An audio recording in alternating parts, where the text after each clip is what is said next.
کے ساتھ ہے، اس میں خبر پائی جاتی ہے، خبر پائی جاتی ہے۔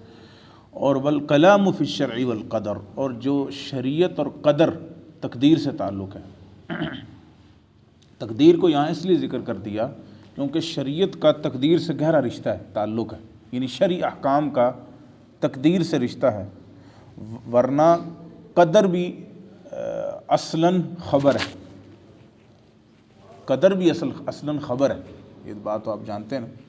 تقدیر وہ اللہ کا سابق علم ہے، اللہ کا سابق علم ہے، جو اللہ سبحانہ و تعالیٰ کے علم میں تھا وہ لکھ دیا اللہ سبحانہ و تعالیٰ نے، تو وہ خبر ہے، اور اللہ سبحانہ و تعالیٰ نے بتا دیا، یعنی اللہ کے علم میں ہے وہ کہ ایسا ہوگا، اور اس میں کچھ بھی تبدیلی نہیں واقع ہو پاتی۔ لیکن شریعت کا چونکہ شرع کا اوامر و نواہی کا تعلق ہے قدر کے ساتھ، اس لیے وہاں یہاں ذکر کر دیا۔ تو فرمایا من باب الطلب والارادہ، یہ طلب اور ارادے سے اس کا تعلق۔ الدائر بین الارادۃ والمحبہ، جو خبر ہے وہ نفی اور اثبات کے ارد گرد گھومتی ہے، اور جو طلب اور ارادہ ہے وہ کس کے ارد گرد گھومتا ہے؟ محبت اور ارادہ، یعنی میرا ارادہ ہے میں کروں، یا محبت ہے، یعنی اس اعتبار سے بھی کہ اللہ سبحانہ و تعالیٰ چاہتا ہے کہ یہ ہے لا یرضی لعبادہ الکفر، مثلا بین الکراہۃ والبغض، کراہت اور بغض اور محبت، نفیاً و اثباتاً، نفیاً و اثباتاً۔ تو مثلا اللہ سبحانہ و تعالیٰ نے جس چیز کا حکم دیا ہے وہ اللہ کو پسند ہے، ٹھیک ہے، جس کو ارادہ شرعیہ بھی کہتے ہیں، دوسرے الفاظ میں ارادہ شرعیہ، اور جس چیز کی نفی کی ہے وہ اللہ کو ناپسند ہے، یہ بھی ارادہ شرعیہ ہے، یہ بھی ارادہ شرعیہ ہے۔ اور عمومی رب سبحانہ و تعالیٰ نے تقدیر جو لکھی ہے اس کا تعلق ارادہ کونیہ کے ساتھ ہے، اس کا تعلق کس کے ساتھ ہے؟ ارادہ کونیہ۔ والانسان یجد، اصل میں وہ یہ سمجھانا چاہتے ہیں کہ یہ تو وہ ایک تمہید باندھ رہے ہیں، سمجھانا چاہتے ہیں امام ابن تیمیہ رحمۃ اللہ علیہ کہ صفات کا تعلق، اللہ کی توحید کا تعلق خبر سے ہے، اور خبر میں احتمال صدق اور کذب ہوتا ہے، لیکن جب اصدق الصادقون خبر دے رہا ہو، اللہ سبحانہ و تعالیٰ خبر دے رہا ہو، تو اس میں یہی ہے کہ ایمان لایا جائے۔ آپ سمجھ رہے ہیں بات؟ یعنی یہ ایک تمہیدی گفتگو ہے، اور قدر کی بھی تمہیدی گفتگو ہے، وہ آخر میں آئے گی بات، ٹھیک ہے۔ تو فرماتے ہیں والانسان یجد فی نفسہ الفرق بین النفی والاثبات، انسان اپنے نفس میں نفی اور اثبات کے اعتبار سے فرق جانتا ہے، ہر آدمی نفی کیا ہے، اثبات کیا ہے، یہ ہر آدمی کے نفس میں معلوم ہے۔ والتصدیق والتکذیب، وبین الحب والبغض والحظ والمنع، حظ ابھارنا کسی چیز پر اور منع روک دینا، حتی ان الفرق بین هذا النوع وبین النوع الآخر معروف عند العامة والخاصة، خبر اور انشاء میں فرق عام آدمی بھی جانتا ہے اور خاص لوگ بھی جانتے ہیں۔ مثلا میں کہوں قم، تو آپ کہیں آپ نے سچ کہا، تو نہیں ہوگا، یہ کوئی کہتا ہے عام آدمی بھی، یعنی اس کا مطلب ہے کہ یہ بات عام لوگوں کے ہاں بھی معروف ہے اور جانتے ہیں، جانی پہچانی بات ہے کہ انشاء اور خبر میں فرق کرتے ہیں، اور اگر کوئی خبر آ کر دے تو وہ ہر آدمی کہے گا آپ نے سچ کہا یا جھوٹ کہا، لیکن آ کر کہے کہ اذان دو مثال کے طور پر، تو آپ یہ تو نہیں کہ آپ نے سچ کہا ہے کہ آپ نے جھوٹ کہا ہے، اس کا تعلق سچ اور جھوٹ کے ساتھ نہیں، یہ تو انشاء ہے، اس میں طلب پائی جا رہی ہے، سمجھنے بات۔ تو وہ بتانا چاہتے ہیں کہ حتی ان الفرق بین هذا النوع وبین النوع الآخر معروف عند العامة والخاصة، معروف عند اصناف المتکلمین فی العلم، جتنے بھی متکلمین ہیں علم سے متعلقہ سب کے ہاں، ان کے ہاں بھی معروف ہے، کما ذکر الفقہاء ذلک فی کتاب الایمان، اور فقہاء نے اپنی کتابوں میں قسموں کے باب میں بھی اس کو ذکر کیا ہے۔ قسم کی دو اقسام ہیں، الیمین المکفرہ اور الیمین غیر المکفرہ۔ ایک قسم گزشتہ کسی واقعے پر اٹھائی جاتی ہے، وہ خبر کے معنی میں، اور ایک قسم آئندہ مستقبل کے کرنے پر اٹھائی جاتی ہے، وہ انشاء ہے اور کسی گزشتہ واقعے پر قسم اٹھائی جائے تو وہ خبر ہے، خبر کی تصدیق و تکذیب کے لیے وہ قسم اٹھائی جاتی ہے۔ اور جو اسی لیے فقہاء نے اس بات کو ذکر کیا ہے، ایک آدمی قسم اٹھاتا ہے واللہ لأفعلن غدا کذا، مثلا میں کل یہ کام کروں گا، اور وہ توڑ دیتا ہے اس کو قسم، تو اس پر کفارہ واجب ہے، اس پر کفارہ واجب۔ اب اس میں اختلاف ہے کہ اگر خبر جھوٹی، مطلب گزشتہ کسی واقعے پر قسم اٹھاتا ہے تو کیا اس پر بھی کفارہ ہوگا؟ صحیح یہی ہے کہ کفارہ نہیں ہے، ہاں بطور احتیاط، یعنی اس کا کفارہ نہیں ہے، وہ تو اس نے بہت بڑا گناہ اپنے سر لیا، اور اللہ سبحانہ و تعالیٰ کے سامنے ذمے ایک چیز ایسی ڈالی اور اللہ کا نام لے کر ڈالی، تو اس کا کفارہ، ہاں اللہ سے اپنے گناہوں کی بخشش کے لیے وہ اگر کفارہ بھی دیتا ہے اور ساتھ اللہ سے معافی بھی مانگتا ہے تو وہ ایک الگ بات ہے، وہ زائد چیز ہوگی، لیکن اس پر کفارہ نہیں ہے۔ جیسے کوئی شخص نماز جان بوجھ کر چھوڑ دے تو اس کی قضا نہیں ہے، روزہ جان بوجھ کر چھوڑ دے تو قضا نہیں ہے، اس کی معافی ہے، اس کی معافی ہے۔ ہاں قضا اس وقت ہوگی جب سستی کاہلی سے سویا رہ گیا یا کوئی اس طرح کا معاملہ ہوا، نماز چلا گیا تو قضا اس کی ہوگی، اور اگر جان بوجھ کر چھوڑتا ہے تو یہ صراحتاً کفر ہے، صراحتاً کفر ہے، روزہ ہے اور یہ بھی نماز ہے۔ تو کما ذکر الفقہاء ذالک فی کتاب الایمان، تو یہاں دو فرق، یعنی قسموں میں بھی دو فرق ہوئے، ایک خبر پر قسم اور ایک انشاء پر قسم، آئندہ ہونے پر، یعنی کسی آئندہ کرنے پر، یہ بھی طلب ہے نا، یہ ارادہ ہے معذرتاً، یعنی یہ ارادہ ہے کہ میں کام کروں گا، اس پر قسم ہے، اور ایک ہے خبر پر قسم۔ وَكَمَا ذَكَرَهُ الْمُقَسِّمُونَ لِلْكَلَامِ، اسی طرح جو کلام کی تقسیم کرنے والے، نہیں نحوی لوگ کلام کی تقسیم کرنے والے، من اہل النظر والنحو والبیان، فذکروا ان الکلام نوعان، وہ بھی یہ بات ذکر کرتے ہیں کہ کلام دو قسم کا ہوتا ہے۔ یہ پڑھ کے یہ علم النحو سے یہ باتیں شروع ہوتی ہیں، آپ جانتے ہیں۔ خبر و انشاء، دو قسم ہے کلام کی، ایک خبر ہے اور ایک انشاء۔ والخبر یا والخبر دائر بین النفی والاثبات، خبر جو ہے وہ نفی اور اثبات کے ارد گرد گھومتی ہے،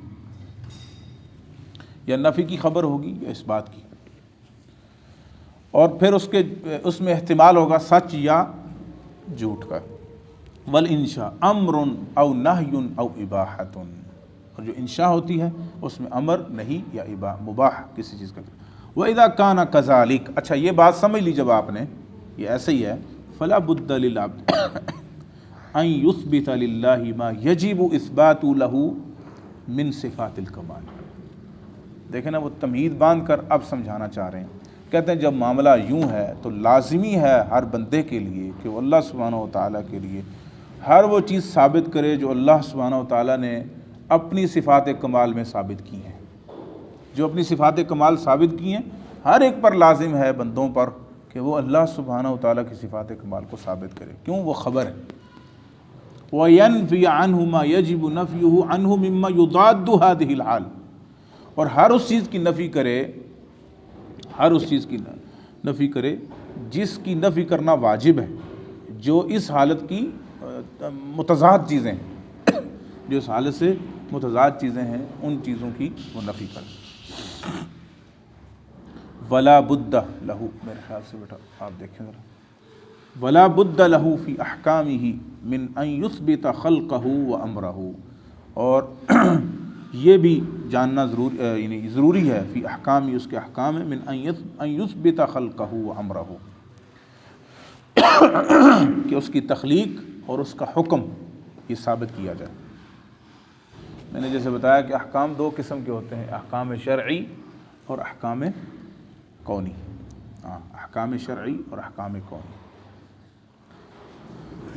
احکام شرعی میں اللہ سبحانہ و تعالیٰ کی رضا وہ شامل ہے، اصلاً رضا ہے، چاہے وہ نفیاً ہو یا اثباتاً ہو، یعنی اللہ سبحانہ و تعالیٰ نے کسی کام سے روکا ہے تو اس سے رکنا یہ اللہ کی رضا ہے، اور اللہ نے کسی کام کا حکم دیا ہے تو یہ اللہ کی رضا ہے، اس پر عمل کرنا اللہ کی رضا ہے۔ اور احکام کونیہ چاہے اللہ کی رضا ہے یا رضا نہیں ہے، عمومی اللہ کا، یعنی دنیا میں جو کچھ ہو رہا ہے یہ احکام کونی ہے، اللہ کے حکم کے بغیر دنیا میں کوئی بھی خیر یا شر واقع نہیں ہو رہا، یہ ایمان ہونا چاہیے، یہ معنی نہیں کہ اللہ شر کو چاہتا ہے، بلکہ یہ معنی ہے کہ وہ اللہ کے علم میں ہے اور اللہ نے ایسے ہی لکھا ہے، جیسے ہونا ہے اور جیسے ہوا ہے ویسے ہی لکھا ہوا تھا۔ نہ بندہ مجبور محض ہے اور نہ ہی اللہ کی تقدیر سے آزاد ہے، نہ مجبور محض ہے اور نہ ہی اللہ کی تقدیر سے آزاد ہے۔ اللہ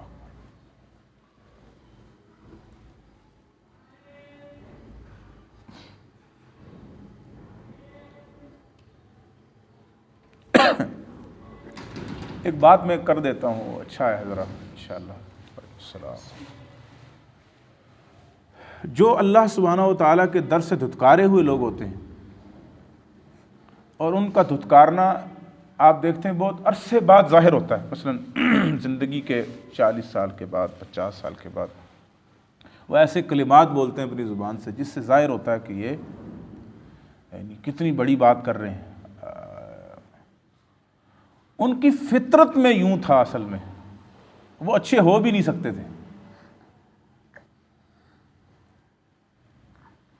پتہ نہیں میں سمجھا پاؤں یا نہ، ان کی فطرت میں ایسا تھا اور وہ ایسے ہی ہونا چاہیے تھا ان کو، یعنی یہ اللہ کی کونی تقدیر پر بات ہو رہی ہے۔ یہ ہم تمنا نہیں کر رہے کہ ان کو ایسا ہونا چاہیے تھا، سمجھیے بات آپ، ہم یہ تمنا نہیں کر رہے کہ ان کو ایسا ہونا چاہیے تھا، نہیں ایسا نہیں، یعنی ارادہ کونیہ یا حکم کونی جس کو کہتے ہیں، اگر وہ برا ہے اور بری بولتا ہے اور برا آدمی ہے تو وہ لائق ہی اس کے تھا، اس لیے ایسا ہوا، سمجھ رہے ہیں؟ اس لیے اللہ سبحانہ و تعالیٰ سے ہمیشہ خیر مانگنی چاہیے، کبھی بھی تعجب، عجب اور تکبر اور اللہ سبحانہ و تعالیٰ سے دوری کی باتیں اور اللہ کے احکام سے دوری کی باتیں یہ اچھی نہیں ہیں، یہ اچھی نہیں ہے۔ بعض لوگوں کی فطرت میں برائی ہوتی ہے، وہ 1000 درست ہونا چاہیں تو وہ نہیں ہوتے۔ اس لیے میں نے بتایا کہ انسان مجبور محض بھی نہیں اور اللہ کی تقدیر سے آزاد بھی نہیں ہے، اللہ کی تقدیر سے آزاد بھی نہیں ہے۔ میں مزید نہیں اس کو کھول پا رہا یا کھولنا نہیں چاہ رہا، لیکن اتنا آپ سمجھ لیں کہ جو شخص دنیا میں برا ہے، یعنی برا جس کی فطرت میں برائی ہے وہ مراد ہے۔ برا تو انسان عام سب گناہگار ہیں، نعوذ باللہ، اللہ تعالیٰ ہمیں معاف فرمائے، گناہ ہو جاتے ہیں، انسان پھر پلٹ آتا ہے، پھر گناہ ہوتا ہے، پھر پلٹ آتا ہے، پھر پلٹ آتا ہے۔ بلکہ یہ تو خوبی کی بات ہے کہ انسان ایک گناہ کرتا ہے اور اللہ سبحانہ و تعالیٰ سے پھر توبہ کرتا ہے، معافی مانگتا ہے۔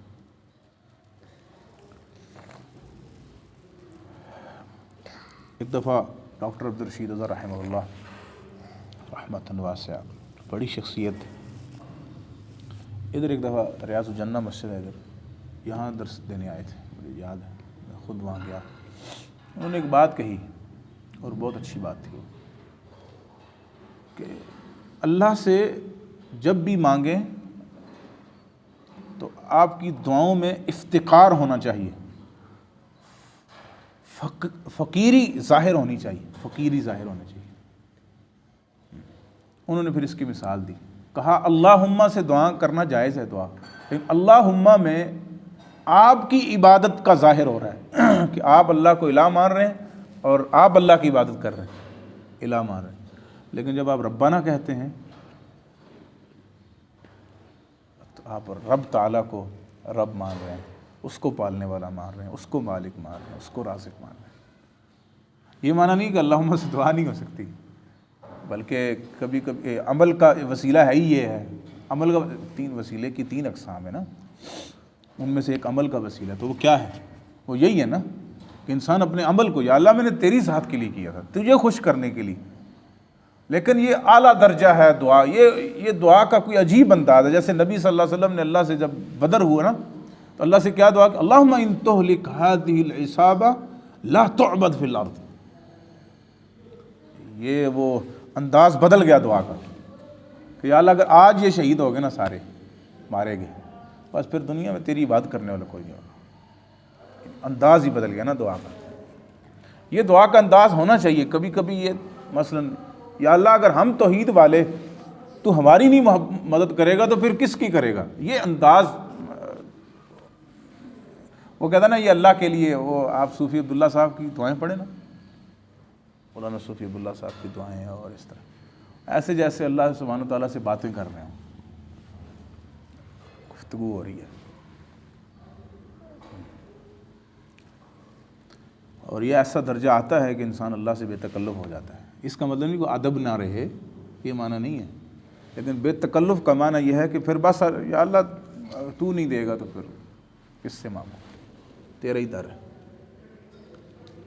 تو یہ سمجھنے کے لیے اصل میں وہ عقیدہ اور وہ ایک جو ایک یقین اور ایک بھروسہ اور توکل, اس کی ایک بہت مضبوطی چاہیے پیچھے, شدید مضبوطی. اس لیے یہ بات یاد رکھیں, بعض اوقات بظاہر ایک آدمی ظاہراً عمل میں کمزور ہوتا ہے, لیکن اس کے اللہ اس کے رسول سے بڑی محبت ہوتی ہے.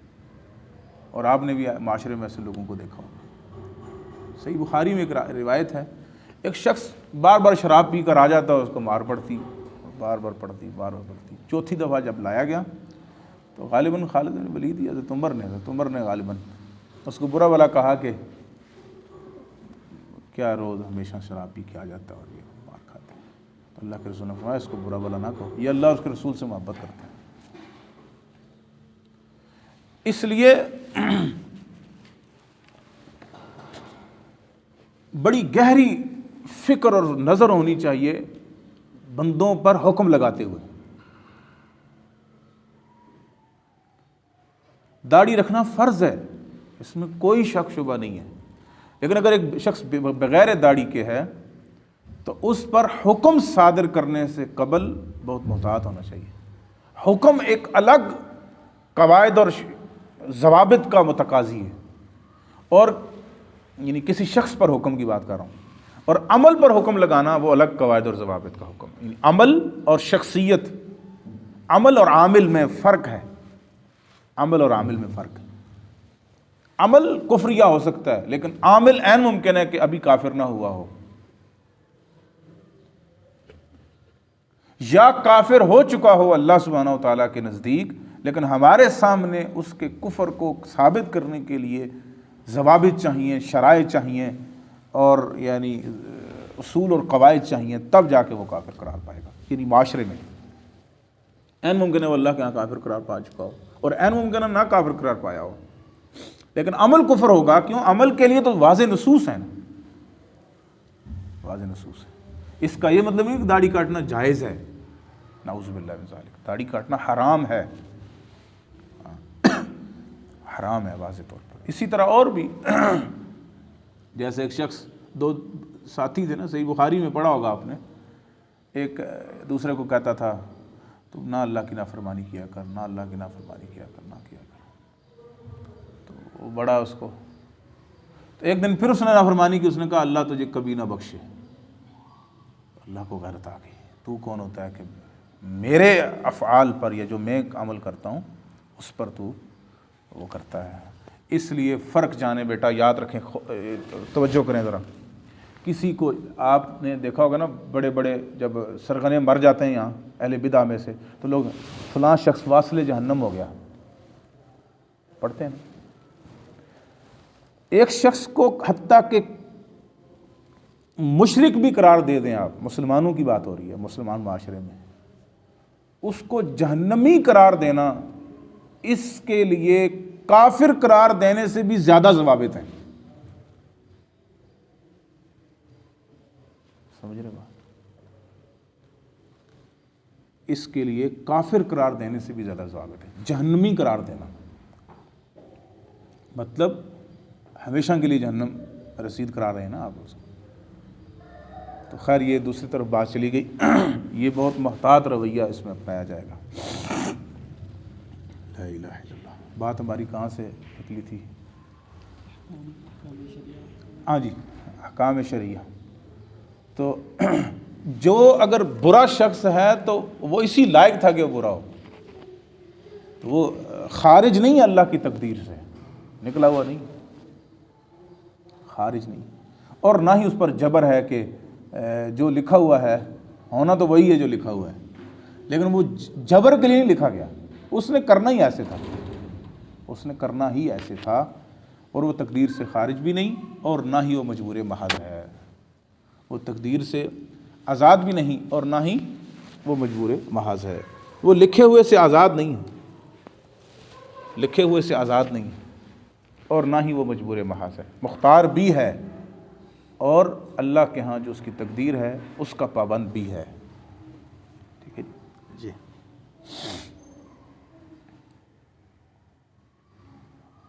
اس لیے جسے اللہ تعالیٰ نیکی کی توفیق دے دے،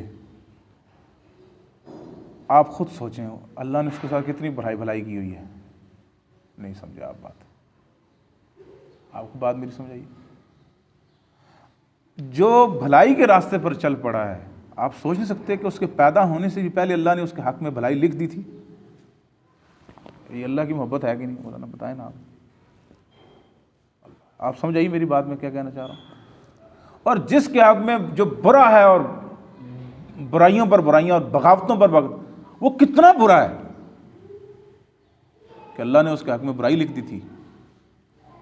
اس ناحیے سے کوئی سوچے نا، وہ دوسرے ناحیے سے جی پھر ہر آدمی اپنی سوچ کے نہیں، برائیاں کرتا ہے تو تقدیر سے استدلال کرتا ہے، اور نیکی پر بھائی نماز پڑھ کے کہہ نہ دوں کہ اللہ نے لکھی ہوئی تھی میرے حق میں نماز، یہ نہیں کہے گا کبھی بھی کوئی ظالم شخص، یوں نہیں کہے گا کہ نماز پڑھ کر قرآن پڑھ کر اللہ کے راستے پر چل کر کے کہ اللہ نے میرے لیے ایسے ہی لکھا ہوا تھا۔ برائیاں کرتا ہے، چوریاں کرتا ہے، ڈکیتیاں کرتا ہے، جھوٹ بولتا ہے، برے کام کرتا ہے، کفر کرتا ہے، اللہ نے لکھا ہوا تھا جی ایسے، قتل اللہ نے لکھا۔ امام ابن قیم رحمۃ اللہ علیہ شفاء العلیل میں، تقدیر میں بہت اچھی کتاب ہے، اس کتاب میں یہ بات ذکر کی ہے کہ اگر ایک عمل ہو جائے اس کے بعد اس سے استدلال کرنا جائز ہے، تقدیر سے استدلال کرنا جائے، لیکن پہلے عمل سے پہلے تقدیر سے استدلال نہیں معلوم آپ کو تقدیر میں کیا لکھا ہے۔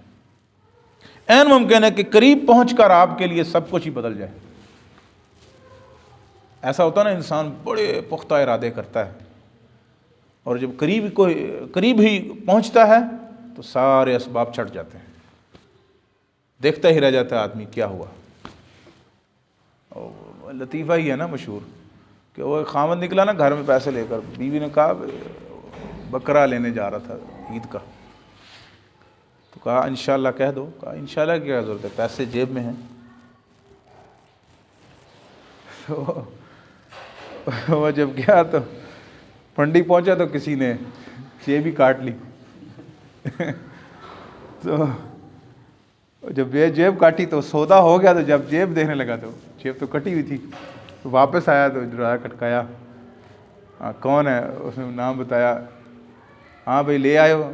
وہ اصل میں یہاں سے انشاءاللہ گیا، انشاءاللہ وہاں پہنچا، انشاءاللہ وہاں جیب کٹ گئی ہیں، تو انشاءاللہ واپس آ گیا۔ تو وہی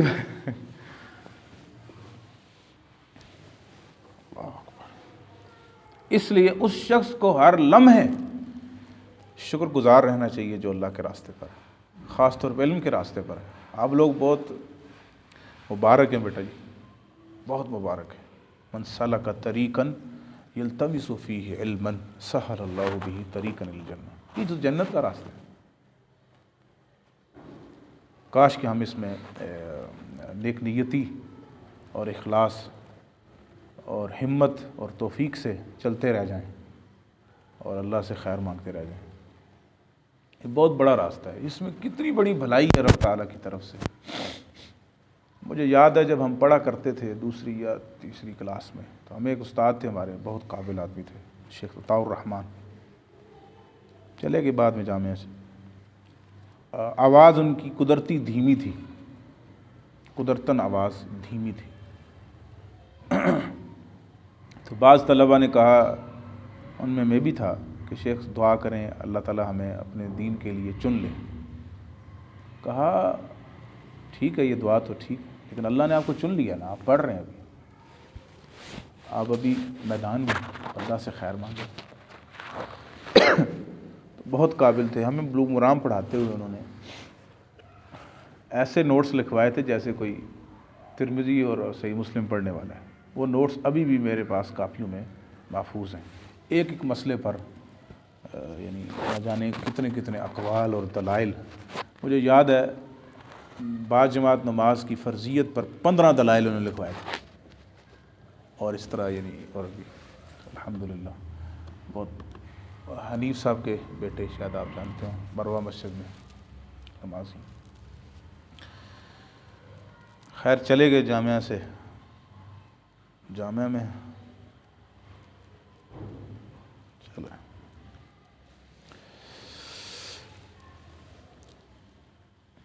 ولا بد له فی احکامہ من ان یثبت خلقہ امرہ. بیٹا وہ بچوں کو نا آپ اندر کر کے دروازہ بند کر. فیؤمن بخلقہ المتضمن کمال قدرتہ. اللہ کے تخلیق اور امر یہ تقدیر سے تعلق ہے. آپ کو پتہ ہے کہ تقدیر کے 4 بڑے عناصر ہیں: علم، تخلیق، امر نہیں اور امر، اور کمال قدرت. کمال قدرت تو ان میں سے ان یثبت خلقہ امرہ، لازمی ہے کہ احکام میں اللہ کی تخلیق اور اللہ کے حکم کو ثابت کیا جائے. تو جب آپ یہ ثابت کریں گے، جب ایمان لے آئیں گے بخلقہ المتضمن، جب خلق پر ایمان لائیں گے تو یہ شامل ہے کس چیز کو؟ من ان یثبت خلق کمال قدرتہ و عموم مشیت معذرت قدرت، مشیت، علم اور تخلیق. یہ 4 بڑے عناصر ہیں کس چیز کے؟ تقدیر کے. عناصر القدر 4 یا ارکان القدری 4: علم، تخلیق، قدرت اور مشیت، عمومی مشیت. یہ 4 بڑے عناصر ہیں جو تقدیر کو شامل ہیں. اور ان 4 کو سامنے رکھ کر آپ تقدیر کو سامنے یعنی پہچانیں گے. اللہ کی کمال علم ہے تقدیر کے پیچھے، اللہ کی کمال قدرت ہے، کمال مشیت ہے اور کمال تخلیق، خلق. یہ 4 بڑے عناصر ہیں تقدیر کی. ان 4 کو سمجھنے کی انتہائی ضرورت ہے. ان 4 کو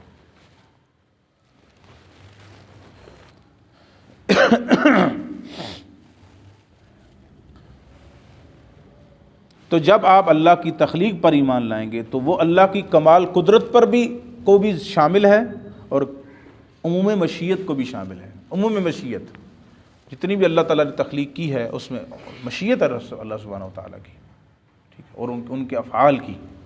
وما خلقکم وما تعملون، واللہ خلقکم وما تعملون. اللہ تمہیں بھی پیدا کرنے والا ہے اور جو تم عمل کرتے ہو انہیں بھی پیدا. انسان کے اعمال بھی پیدا شدہ ہیں اور ان کا خالق اللہ تعالیٰ ہے. اس لیے امام بخاری نے کتاب لکھی نا خلق و افعال العباد، بندوں کے افعال مخلوق ہیں. خلق و افعال العباد وہ یہی بات. اور جبریہ کیا کہتے ہیں؟ نہیں، قدریہ کیا کہتے ہیں کہ انسان خود خالق ہے اپنے افعال کا. نہیں، اللہ خالق ہے انسان کے افعال کا. کوئی عمل انسان اللہ کی تقدیر کے باہر نہیں کر رہا. یہ ایمان ہے.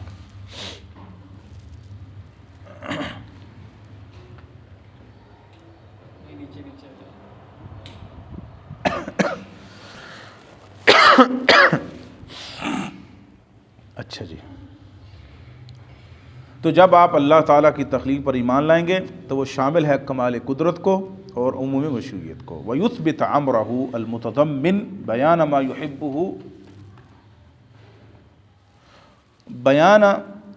يُحِبُّهُ وَيَرْضَاهُ مِنَ الْقَوْلِ وَالْعَمَلِ. اور جب آدمی اللہ کے حکم پر ایمان لاتا ہے، حکم لہ الخلق والامر، اللہ کے حکم پر ایمان لاتا ہے تو یہ شامل ہے جو اللہ کا کی پسند اور مرضی ہے ہر اس چیز کو. من القول والعمل، قول یا عمل ہو. وَيُؤْمِنَ بِشَرْعِهِ وَقَدَرِهِ، ایمانا خالیا من الزلل، اور اس کی شریعت پر ایمان لانے کو شامل ہے، اس کی تقدیر پر ایمان لانے کو شامل ہے، ایمان ایسا جو کسی بھی تزلزل اور اضطراب سے خالی ہو۔ نہیں سمجھ آئی بات؟ دو باتیں انہوں نے کی یہاں پر امام ابن تیمیہ رحمہ اللہ نے، کہ اگر تخلیق پر ایمان لائیں تو شامل کس چیز کو ہے؟ کمال قدرت اور عمومی مشیت کو، اور اگر اللہ کے امر پر ایمان لائیں تو اللہ کی جو بھی اللہ کی محبت ہے، جس میں اللہ کی محبت ہے، جس میں اللہ کی رضا ہے، قول اور عمل ہو، اسی طرح اللہ کی جتنی بھی شریعت ہے، تقدیر ہے، ان تمام کو یہ شامل ہے، ان تمام کو یہ شامل ہے، اللہ کا حکم اس تمام کو یہ شامل ہے۔ اور ایسا ایمان جو کسی بھی اضطراب اور کسی بھی شک شبے اور تردد کا شکار نہ ہو، خالص ایمان۔ وَهَذَا يَتَضَمَّنُ التَّوْحِيدَ فِي عِبَادَتِهِ وَحْدَهُ لَا شَرِيكَ لَهُ وَهُوَ التَّوْحِيدُ فِي الْقَصْدِ وَالْإِرَادَةِ وَالْعَمَلِ۔ یہاں امام ابن تیمیہ رحمہ اللہ نے توحید کی دو قسمیں ذکر کی، ویسے توحید کی تین قسمیں بھی بیان کی جاتی ہیں، تو اس میں تضاد نہیں ہے انشاءاللہ۔ ایک ہے توحید طلبی، ایک ہے توحید علمی خبری۔ توحید طلب جس میں عبادت کو طلب کیا جا رہا، طلب عبادت کو طلب کیا گیا ہو، جیسے اقیم الصلاۃ وآتوا الزکاۃ، یہ توحید طلب ہے۔ یا دوسری مثلا کیا ہے، اعبد اللہ ولا تشرکوا بہ شیئا، مثال کے طور پر اللہ کے ساتھ شرک نہ کرو، اللہ کی عبادت کرو۔ اب یہ طلب ہے، اور ایک ہے خبر، قل هو اللہ احد، یہ خبر ہے، یہ علمی خبر، معرفت جس کا تعلق ہے۔ ایک ہے توحید معرفت جس کو توحید خبری بھی کہہ سکتے ہیں آپ، اور ایک ہے توحید طلب جس میں طلب کیا گیا ہو کہ تم اللہ کو اکیلے جانو، اللہ کی اکیلے عبادت کرو، اس کو وحدہ لا شریک مانو۔ یہ بڑا اس کو تو یہ دو قسمیں ہیں گویا کہ توحید طلبی اور توحید علمی خبری۔ توحید علمی خبری، جی۔ وَهَذَا يَتَضَمَّنُ التَّوْحِيدَ فِي عِبَادَتِهِ وَحْدَهُ لَا شَرِيكَ وَهُوَ التَّوْحِيدُ فِي الْقَصْدِ وَالْإِرَادَةِ وَالْعَمَلِ۔ یہ توحید طلبی ہے جس میں قصد ہے، ارادہ ہے اور عمل ہے، اس کو طلب کیا جا رہا ہے۔ سمجھائی بات آپ؟ وَالْأَوَّلُ يَتَضَمَّنُ التَّوْحِيدَ فِي الْعِلْمِ وَالْقَوْلِ، اور جو پہلا ہے جس میں معرفت، قول، کما دلت علی ھذا سورۃ قل ھو اللہ احد۔ قل ھو اللہ احد میں خبر ہے نا، سمجھائی بات بیٹا؟ ودلت علی الآخر سورۃ قل یا ایھا الکافرون لا اعبد ما تعبدون ولا انتم عابدون۔ تو یعنی تو وہما سورۃ الاخلاص وبہما کان یقرأ النبی صلی اللہ علیہ وسلم بعد الفاتحہ ورکعتي الفجر ورکعتي الطواف وغیر ذلک۔ نبی صلی اللہ علیہ وسلم نے یہ دو صورتیں کثرت سے پڑھتے تھے، مثلا دو سنتوں میں فجر کی، طواف کی 2 رکعتوں میں، اور وطروں کی آخری 2 رکعتوں میں آپ صلی اللہ علیہ وسلم انہیں پڑھا کرتے تھے۔ اور بعض اوقات جو 2 رکعتیں مغرب کی ہیں اس میں بھی یہ دو یہ پڑھا کرتے تھے نبی صلی اللہ علیہ وسلم۔ فَأَمَّا الْأَوَّلُ وَهُوَ التَّوْحِيدُ فِي الصِّفَاتِ، پہلی جو صفات میں توحید، فالأصل فی ھذا الباب ان یوصف اللہ تعالی بما وصف به نفسہ، اصل کیا ہے کہ اللہ سبحانہ و تعالی نے جو اپنے لیے ثابت کیا ہے اور اپنی صفت ثابت کی ہے اس کو ثابت کیا جائے۔ ان یوصف اللہ تعالی، اللہ کو انہی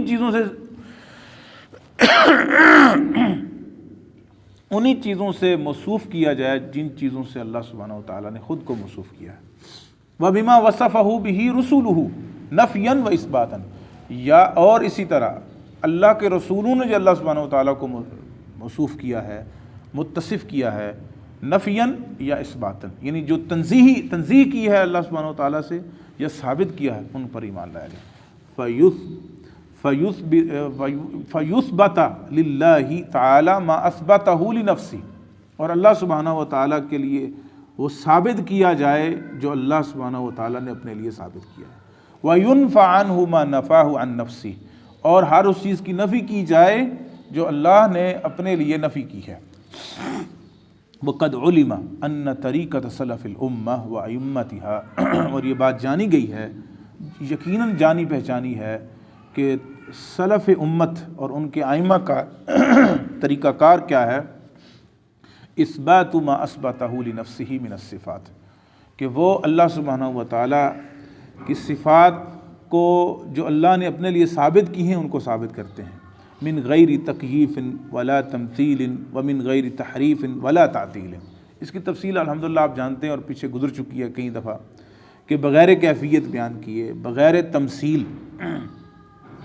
تمثیل بیان کیے، بغیر تحریف اور ولا تعطیل، تعطل کسی چیز کو بالکل ہی ختم قرار دینا، یعنی اللہ کی صفات کا انکار کرنا، تحریف اس کو اصلی معنوں سے ہٹا دینا، اصلی معنوں سے ہٹا، تمثیل اللہ سبحانہ و تعالیٰ کی صفات کو کسی کے مشابہ قرار دینا اور ممثل قرار دینا، اور تکییف اور تمثیل کا آپس میں تعلق بھی ہے،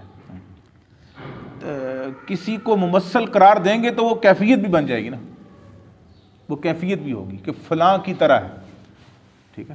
تو نہ سلف امت اور ائمہ سلف کا طریقہ کار یہ ہے کہ وہ اللہ سبحانہ و تعالیٰ کی جو ہے وہ صفات کو نہ کیفیت بیان کرتے ہیں، نہ تمثیل بیان کرتے ہیں، نہ تحریف کرتے ہیں اور نہ ہی تعطیل کرتے ہیں۔ وَكَذَلِكَ يَنْفَوْنَ عَنْهُ مَا نَفَاهُ عَنْ نَفْسِهِ، اور اسی طرح وہ اللہ سبحانہ و تعالیٰ کی ذات اقدس سے ہر اس چیز کی نفی کرتے ہیں جس کی نفی اس نے کی ہے، مع ما اثبته من الصفات من غیر الحاد لا فی اسمائه ولا فی آیاته، نفی کرنے کے ساتھ ساتھ وہ ثابت بھی کرتے ہیں جو اللہ کی سبحانہ و تعالیٰ کی صفات ہیں، نفی اس کی کرتے ہیں جس کی نفی اللہ نے کی ہے، اور ثابت کرتے ہیں اللہ سبحانہ و تعالیٰ کی صفات کو من غیر الحاد، الحاد لحد اس قبر کو کہتے ہیں، آپ جانتے ہیں کہ پہلے اس کو سیدھا کھودا جائے، پھر ایک جانب کو کھود کر اندر کی جانب ہو، اگر کسی نے دیکھی ہو تو لحد ٹیڑھا پن، کجروی، ایک جانب ہو جانا، یعنی اللہ سبحانہ و تعالیٰ کی صفات پر ایمان لانا ایک سیدھا راستہ تھا، اس کو چھوڑ کر کجروی اور ٹیڑھا پن اختیار کیا۔ تو اسی بات کو اللہ سبحانہ و تعالیٰ نے قرآن میں ذکر بھی کیا، فإن اللہ تعالیٰ ذم الذین یلحدون فی اسمائہ وآیاتہ، کما قال تعالیٰ وللہ الاسماء الحسنى فادعوہ بہا وذروا الذین یلحدون فی اسمائہ سیجزون ما کانوا یعملون۔ اللہ سبحانہ و تعالیٰ کے پیارے پیارے نام، ان ناموں کے ساتھ اسے پکارو اور ان لوگوں کو چھوڑ دو جو اللہ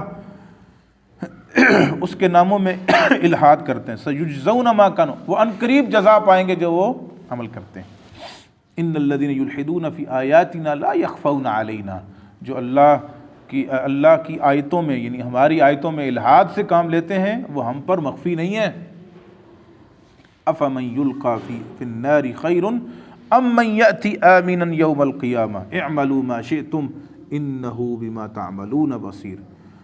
بڑی عجیب انداز سے اللہ نے وعید سنائی ہے، افمن یلقی فی النار، جو جہنم کی آگ میں اونڈیل دیا جائے، لٹکا دیا جائے، وہ بہتر ہے ام من یأتی آمنا یوم القیامہ، یا امن کے ساتھ قیامت کے دن آئے، وہ بہتر ہے۔ آپ بہتر ہو یعنی آپ مثال دیکھیں نا، یعنی یہ اصل میں بہت بڑی سخت انداز کی وعید ہے کہ جو ہماری آیتوں میں الحاد کرتے ہیں ہم پر مخفی نہیں ہے۔ اچھا یہ بتاؤ کہ جہنم کی آگ میں اونڈیل دینا اور لٹکا جانا، ڈال دینا، یہ بہتر ہے یا کہ امن کے ساتھ؟ کیا مطلب؟ یہ سختی ہے نا۔ جیسے ایک استاد کہہ دیتا ہے بیٹا یہ بتاؤ مار کھانا اچھا ہے یا مار نہ کھانا، انعام لینا اچھا ہے؟ یہ ایک بہت پیارے سے انداز میں سخت قسم کی ڈانٹ ہے۔ تو یعنی اس کا مطلب کیا؟ واضح لفظوں میں یہ مطلب ہے اس کا کہ جو اللہ کی آیتوں میں الحاد کرتے ہیں وہ ہم سے مخفی نہیں ہیں، وہ ہم سے مخفی نہیں ہیں، وہ جہنم میں اوندے منہ ڈالے جائیں گے اگر ایسا ہوا۔ اعملوا ما شئتم انہ بما تعملون بصیر، جو چاہو عمل کرو، جو تم عمل کر رہے ہو اللہ سبحانہ وتعالیٰ خوب دیکھنے والا ہے۔ فطریقتہم تتضمن اثبات الاسماء والصفات ان کا ائمہ سلف کا طریقہ کار کیا ہے کہ اللہ سبحانہ و تعالیٰ کے اسماء اور صفات کو ثابت کرتے ہیں مع نفی مماثلۃ المخلوقات، لیکن ثابت کرتے ہوئے اللہ کی صفات کو مخلوق کی صفات کے ساتھ مماثل قرار نہیں دیتے، اس کی نفی کرتے ہیں۔ اثباتاً بلا تشبیہ، ثابت کرتے ہیں لیکن بغیر تشبیہ کے، وتنزیہاً بلا تعطیل، اور اللہ سبحانہ و تعالیٰ سے کو منزہ قرار دیتے ہیں ہر اس چیز سے جو اللہ نے منزہ قرار دی۔ یا مشرک لوگ اللہ سبحانہ و تعالیٰ کے لیے کہتے ہیں لیکن تعطیل کرتے ہوئے نہیں، اللہ کی صفات کو قبول کرتے ہو۔ کما قال تعالی لیس کمثلہ شیء وہو السمیع البصیر، ففی قولہ لیس کمثلہ شیء رد للتشبیہ والتمثیل۔ یہ آیت تمام گمراہ لوگوں کے لیے یقین کریں گلے کی ہڈی ہے۔ جب بھی کوئی آدمی ایسی کوئی بات کرے اس کو یہ آیت سنائے، صرف سب واضح ہو جائے گا۔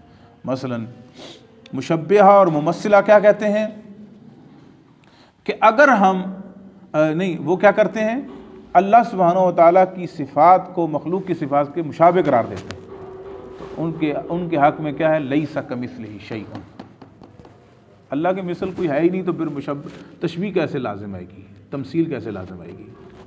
وَهُوَ السَّمِيعُ الْبَصِيرُ، ساتھ ہی اللہ نے اپنی دو صفات ذکر کی کہ وہ سننے والا اور دیکھنے والا ہے۔